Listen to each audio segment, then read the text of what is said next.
¿Alguna vez te has preguntado cómo Caín, uno de los primeros hijos de Adán y Eva, pudo haber encontrado una esposa y engendrado un hijo? Si Adán y Eva fueron los únicos padres de la humanidad, este misterio puede parecer intrigante. Sin embargo, al sumergirnos en las entrelíneas de la Biblia, encontramos respuestas fascinantes que pueden arrojar luz sobre este aparente misterio. En este video vamos a encontrar la respuesta y te aseguro que te sorprenderá, así que te pido que te suscribas al canal, le des like y vamos con el video.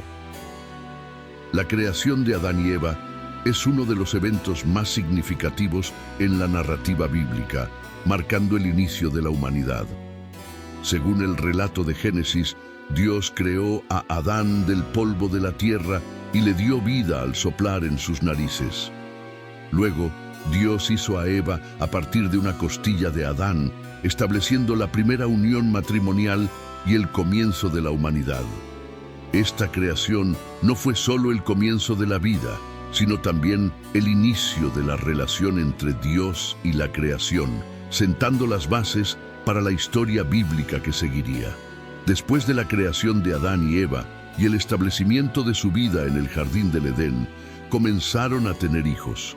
Entre sus hijos estaban Caín y Abel, dos hermanos que crecieron en un mundo que, aunque marcado por la pureza de la creación inicial, estaba a punto de enfrentar las primeras pruebas y desafíos.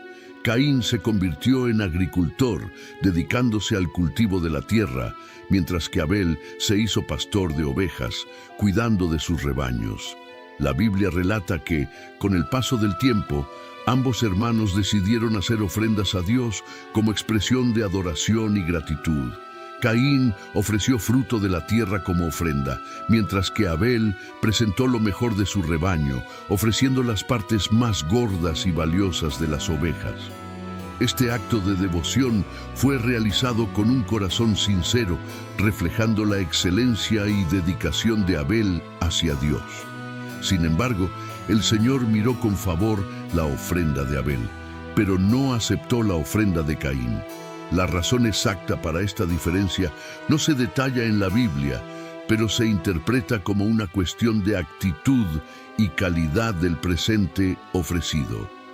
La ofrenda de Abel se consideraba más significativa porque había ofrecido lo mejor de lo que poseía, mientras que la ofrenda de Caín no era tan destacada.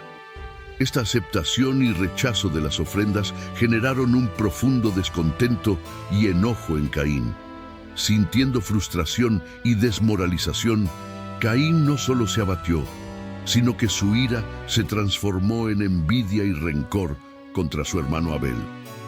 Dios percibió la turbulencia emocional de Caín y le advirtió sobre el peligro que representaba su sentimiento de enojo. Dios le alertó que el pecado estaba a la puerta y que Caín necesitaba dominar sus sentimientos para no sucumbir a la tentación. La advertencia divina buscaba prevenir que Caín se entregara al pecado, ofreciendo una oportunidad de arrepentimiento y cambio. Desafiado por la ira y la envidia, Caín invitó a Abel a ir al campo. En un ambiente aislado, lejos de la presencia de otros, la tensión entre los hermanos escaló. Caín, consumido por la ira y la envidia, atacó a Abel, matándolo brutalmente.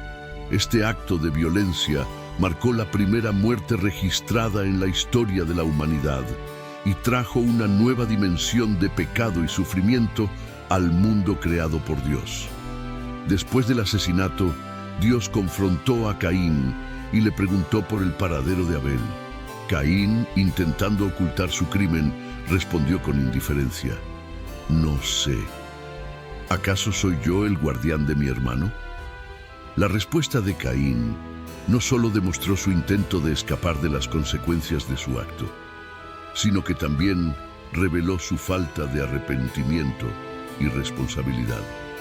Dios, conociendo la verdad, le reveló a Caín las consecuencias de su acto. Sería maldecido y se convertiría en un errante en la tierra, incapaz de cultivar la tierra que antes había sido su sustento. La maldición de Caín fue doble. Tendría que enfrentar una vida errante y la tierra ya no le daría los frutos que anteriormente cultivaba con éxito. La vida de agricultor que Caín conocía estaba ahora arruinada. La respuesta de Caín a la maldición de Dios revela su angustia y miedo por el futuro. Expresó su preocupación de que estaría destinado a vagar sin propósito y sin protección, temiendo que alguien pudiera encontrarlo y vengar la muerte de Abel. En respuesta a la preocupación de Caín, Dios lo marcó con una señal. Esta señal tenía el propósito de proteger a Caín de cualquier venganza que pudiera buscarse contra él. La señal de Caín, aunque no se describe en detalle en la Biblia, servía para garantizar que no fuera asesinado por otros a pesar de su maldición. Después de esta interacción con Dios, Caín se apartó de la presencia de Dios y se estableció en la tierra de Nod, al este del Edén. La Biblia menciona entonces que Caín conoció a su esposa, con quien tuvo un hijo, Enoc. Además, el versículo destaca que Caín construyó una ciudad y la nombró en honor a su hijo, Enoc. La construcción de la ciudad es un hito significativo en la narrativa, representando el inicio del establecimiento de comunidades humanas. Sin embargo, es aquí donde comienzan a surgir dudas. El texto no proporciona detalles explícitos sobre cómo o con quién Caín se casó. En el versículo 17, solo se nos informa que Caín conoció a su mujer.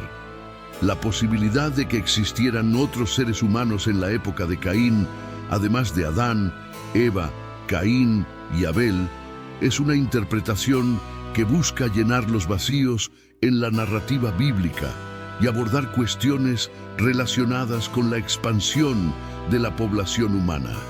El temor de Caín a ser asesinado por otras personas y la marca de Dios, según se describe en la Biblia, son aspectos que plantean preguntas significativas sobre la presencia de otros seres humanos, además de Adán y Eva. En Génesis 4:14, Caín dice: «He aquí, me echas hoy de la faz de la tierra, y de tu presencia me esconderé, y seré errante y fugitivo en la tierra, y cualquiera que me hallare, me matará».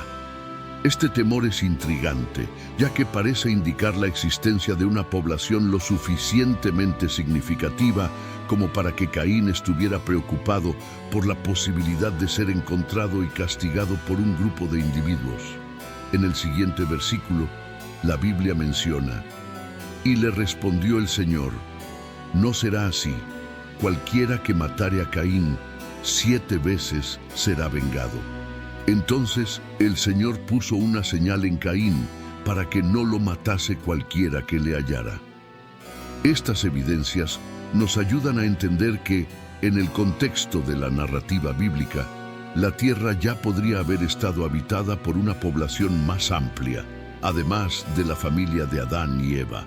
La preocupación de Caín por la posibilidad de ser encontrado y la intervención divina para protegerlo indican una presencia humana más allá de los personajes centrales de la historia, sugiriendo una población significativa y distribuida que coexistía con la familia primordial.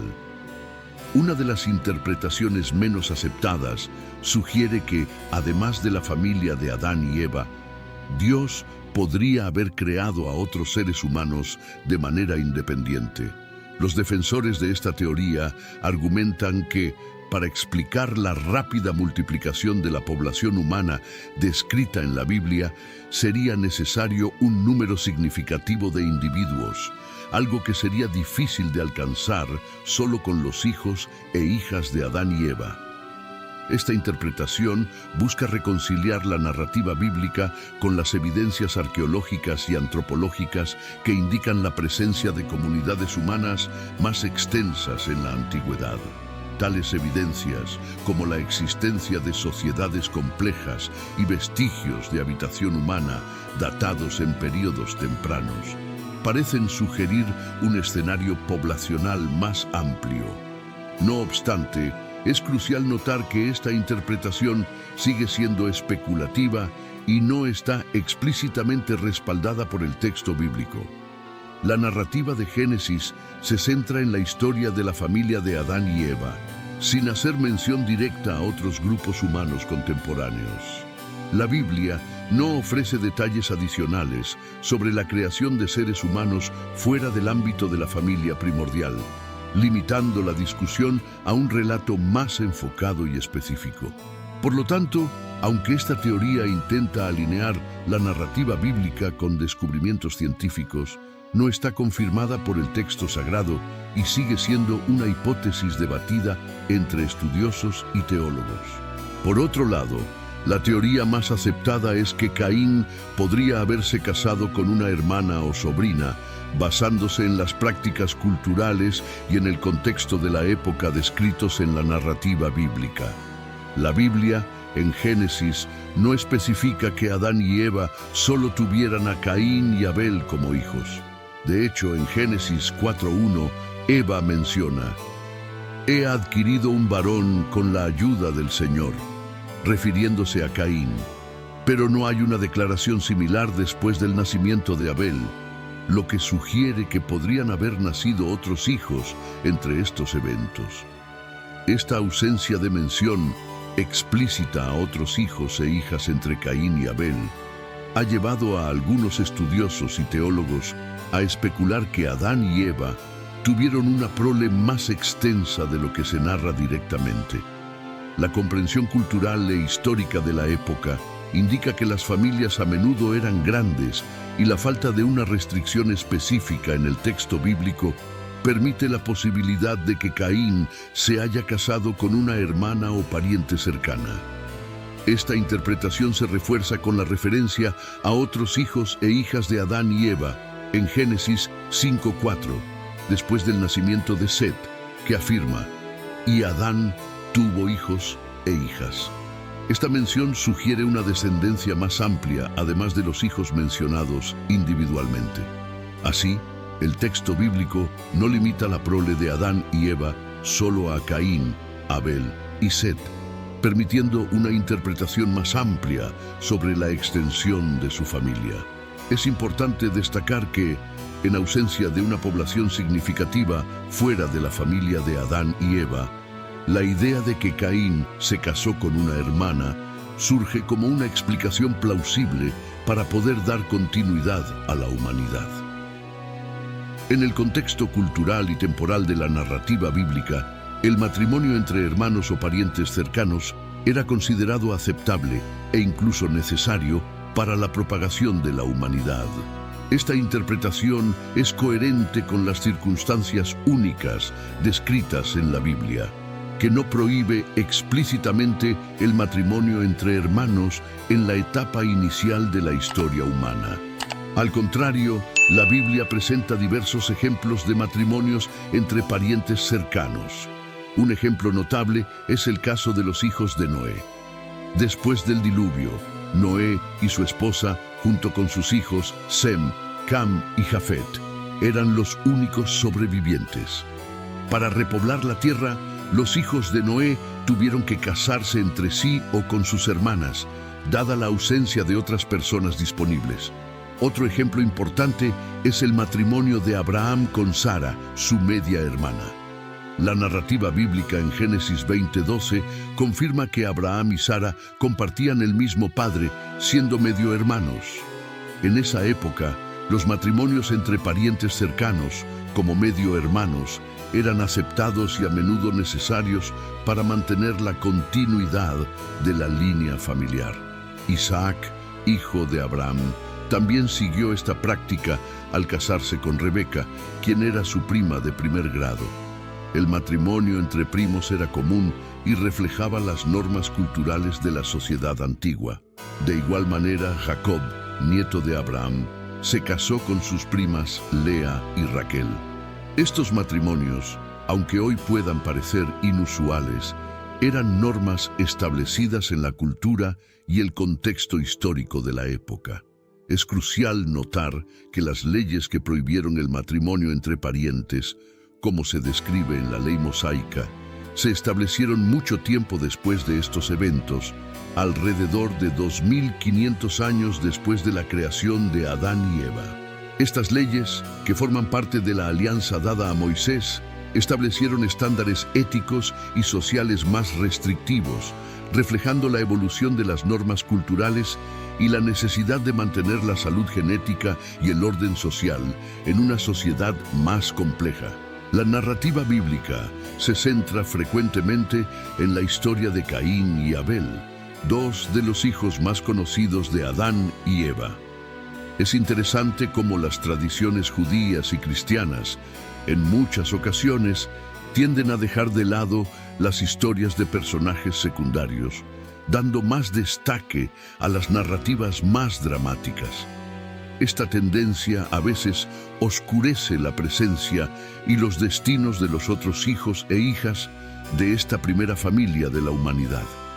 Esto crea una brecha en la comprensión de las experiencias y destinos de los demás miembros de la familia, cuyas vidas también desempeñaron roles significativos en la construcción del tejido de la historia humana.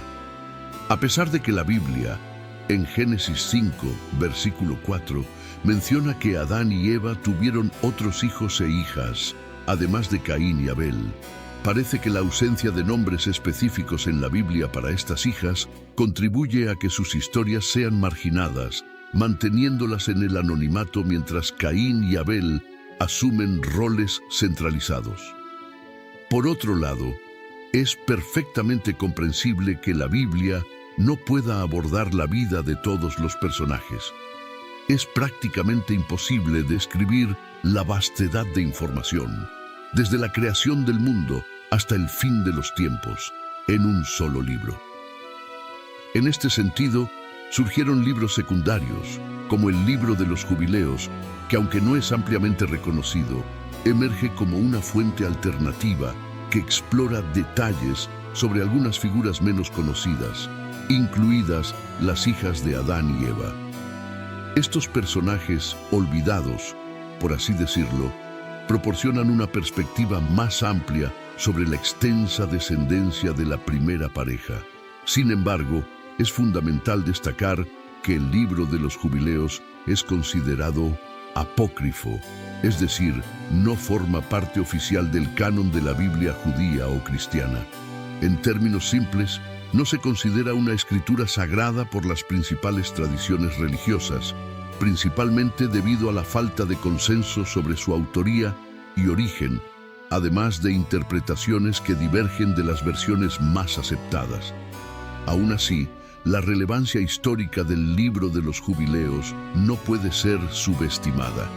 Ofrece una visión única de los eventos narrados en Génesis, especialmente aquellos relacionados con la creación del mundo, Adán y Eva, y otros personajes del Antiguo Testamento. Su apodo de Pequeño Génesis refleja su conexión directa con los acontecimientos y figuras descritos en el libro de Génesis. Este libro apócrifo ofrece una interpretación profunda de la historia, yendo más allá de lo que se encuentra en la Biblia, incluyendo la mención de los nombres de las hijas de Adán y Eva y la descripción de sus vidas. Esta narrativa es especialmente significativa para algunas comunidades judías y cristianas que buscan comprensiones adicionales sobre eventos importantes del Antiguo Testamento. Al investigar el Libro de los Jubileos en busca de los nombres de las hijas de Adán y Eva, encontramos las figuras de Awan y Asura, identificadas como esposas de Caín y Set, respectivamente. En el libro de Génesis, capítulo 4, versículos 16 y 17, leemos: Caín salió de la presencia del Señor y se estableció en la tierra de Nod, al este del Edén. Caín conoció a su esposa, y ella concibió y dio a luz a Enoc. Luego, Caín edificó una ciudad y la llamó Enoc, nombrándola en honor a su hijo. En algunas tradiciones judías, Awan, también conocida como Kelima, es reconocida como la esposa de Caín, el primogénito de Adán y Eva. Aunque su nombre no aparece en la Biblia, se menciona en textos apócrifos como el Libro de los Jubileos. La etimología de su nombre, asociada con el hebreo o fenicio, sugiere significados como vicio o potencia. Como esposa de Caín, su nombre puede simbolizar la fuerza o influencia que ejerce en la línea iniciada por el primogénito de Adán y Eva. Al mismo tiempo, la connotación de vicio puede reflejar los desafíos y adversidades que enfrentaron Caín y Awan en sus vidas. Después de su exilio, Caín encontró a Awan y la narrativa bíblica destaca que fundó la ciudad de Enoc, nombrándola en honor a su hijo. El libro de los Jubileos también menciona esta ciudad como uno de los logros de Caín después del trágico incidente con Abel. Al ser presentada en paralelo con Caín, Awan surge como un vínculo esencial en la genealogía, convirtiéndose en una figura central en eventos significativos tras el destierro de Caín debido al asesinato de Abel. Aunque es cierto que los textos de la Biblia Sagrada no identifican a la esposa de Caín ni revelan su origen, al recorrer Génesis hasta el momento del destierro de Caín y su encuentro con la mencionada mujer, se citan pocos personajes, incluyendo a Adán, Eva y sus hermanos Abel y Set. Sin embargo, es importante considerar que, cuando Caín se unió a Awan, la tierra probablemente ya estaba bastante habitada. En ese punto de la historia, seguramente había más de 5 individuos, incluyendo a otras mujeres, además de Eva. Algunas sugerencias indican que la esposa de Caín podría ser una sobrina suya, hija de Set. Esta idea se basa en el largo periodo desde el exilio de Caín en la tierra de Nod hasta su encuentro con Awan. Algunos teólogos admiten que este lapso de tiempo duró cerca de 300 años. Durante este intervalo, se estima que el número de hijos e hijas de Adán superaba los 50. De igual manera, el número de hijos de Set superaba los 20. En la Biblia, otro aspecto intrigante de las primeras generaciones es la impresionante longevidad de los personajes antediluvianos. Estos patriarcas vivieron vidas extraordinariamente largas, desafiando nuestras nociones modernas sobre la duración de la vida humana. Este fenómeno es particularmente evidente en las genealogías descritas en el libro de Génesis, donde vemos figuras como Adán, Set y Matusalén viviendo por cientos de años. La vida de estos personajes ofrece un vistazo fascinante a las condiciones y posibilidades de la antigüedad bíblica. Adán, el primer hombre, vivió 930 años, según Génesis 5:5. Su hijo Set, que nació después de la muerte de Abel y fue una figura crucial en la continuación de la línea humana, vivió 912 años, Génesis 5:8. Enos, nieto de Adán, vivió 905 años, Génesis 5:11. Estos ejemplos muestran que, durante los primeros días de la humanidad, la longevidad no era una excepción, sino la norma. Matusalén, el abuelo de Noé, es conocido por haber vivido 969 años, lo que lo convierte en la persona más longeva mencionada en la Biblia, Génesis 5:27.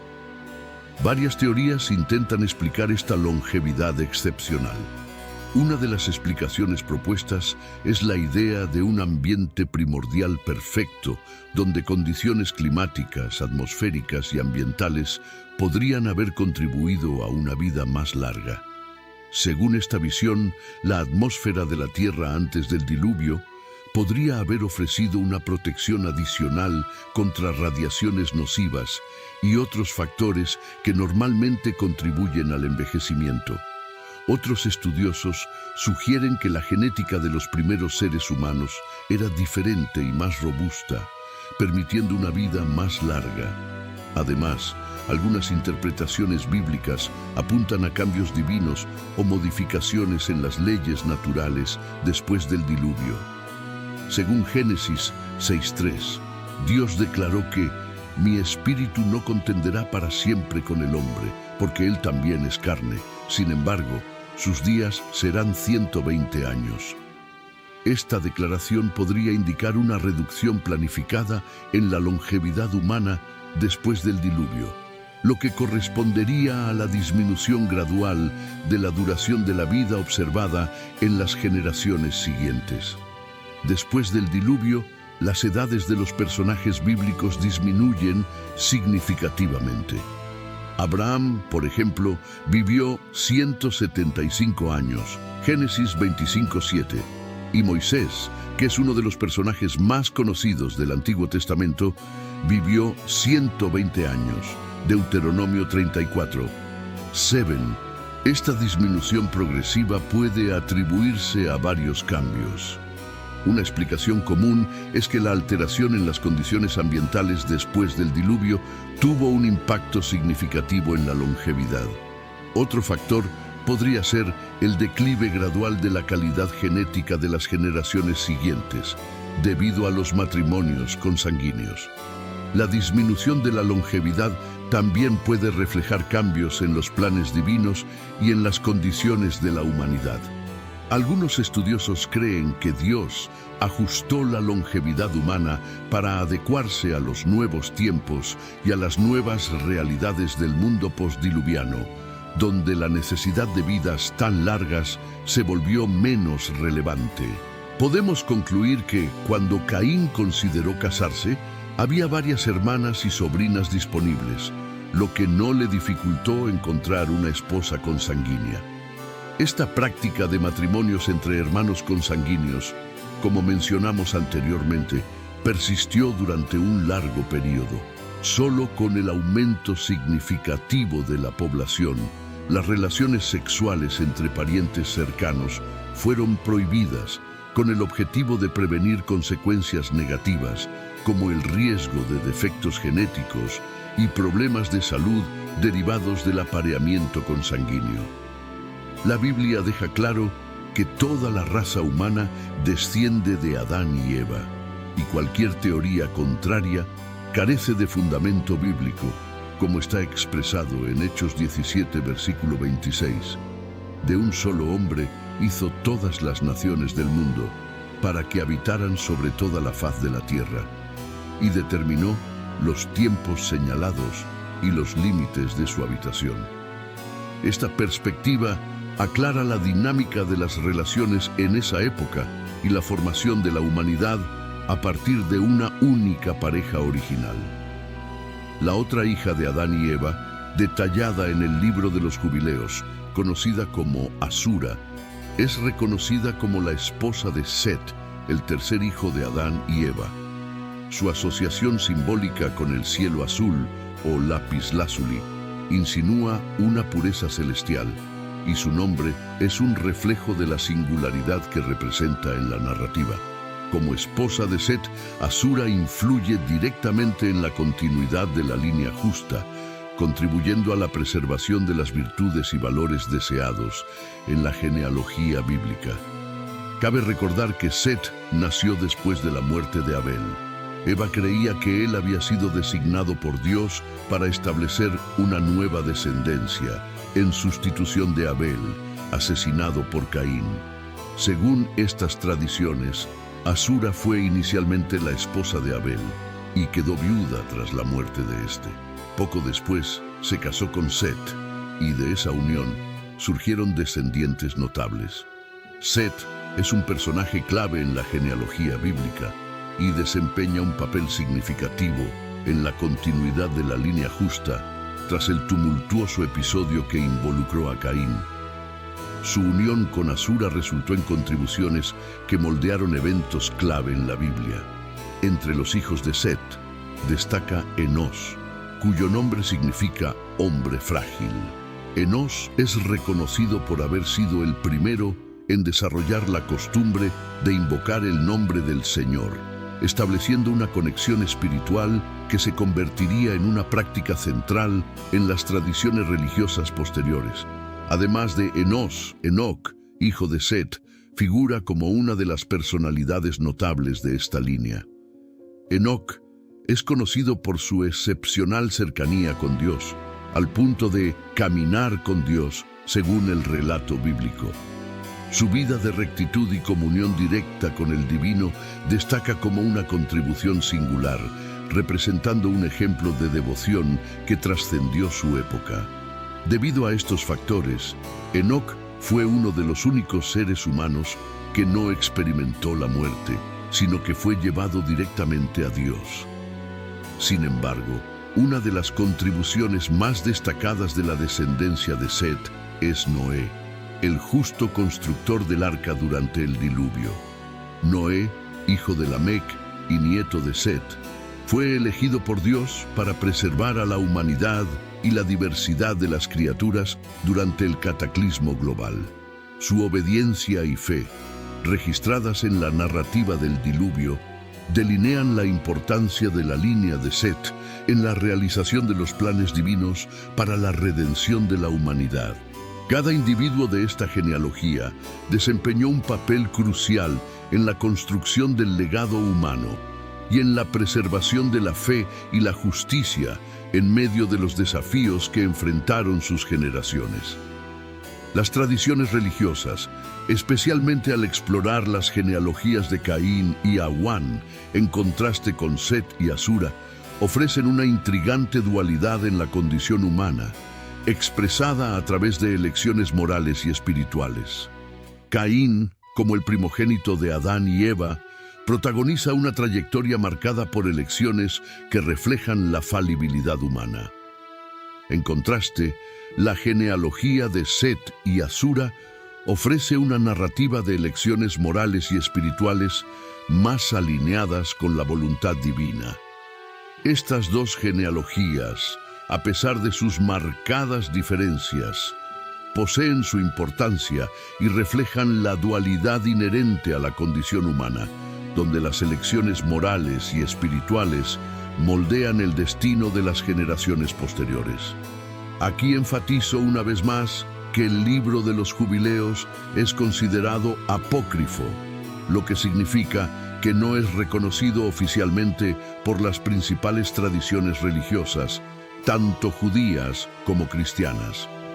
Toda esta información sobre las hijas de Adán y Eva puede variar según las diferentes interpretaciones y creencias religiosas. La Biblia es un libro sagrado que se centra en los mensajes más importantes sobre la fe y nuestra relación con Dios. No pretende contar todos los detalles o historias de cada persona que existió. En su lugar, se enfoca en las lecciones y enseñanzas que son esenciales para nuestra vida espiritual y moral. Dios usa la Biblia para mostrarnos lo que es más importante: su amor, su justicia y cómo quiere que vivamos. Es importante entender que un solo libro, como la Biblia, no podría incluir todo sobre la historia o sobre cada personaje. La Biblia es como una guía que nos da la información necesaria para conocer a Dios y seguir sus caminos. Nos ayuda a entender lo que es crucial para nuestra vida y nuestra relación con Él, sin intentar abarcar todos los aspectos de la vida y la historia.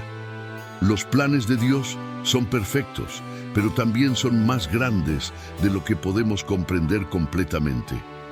La Biblia nos da una visión del amor y la justicia de Dios, pero no revela todo sobre sus propósitos.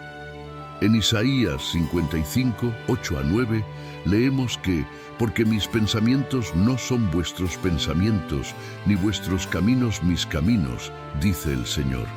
Porque como son más altos los cielos que la tierra, así son mis caminos más altos que vuestros caminos, y mis pensamientos más que vuestros pensamientos. Esto significa que hay cosas sobre Dios y sus planes que están más allá de nuestra comprensión. Dios no espera que lo entendamos todo. Él desea que confiemos en Él y busquemos su amor y guía. La Biblia es un regalo para ayudarnos a conocer mejor a Dios y a vivir de acuerdo con sus enseñanzas, aunque no sepamos todos los detalles. Ahora quiero saber su opinión. ¿Cree en la información presentada por el libro de los Jubileos, aunque sea un texto apócrifo? ¿Quién cree que fue la esposa de Caín? Deje su comentario abajo y comparta sus pensamientos con nosotros. Su opinión es muy importante para nosotros. Gracias por ver, abrazos y que Dios los bendiga.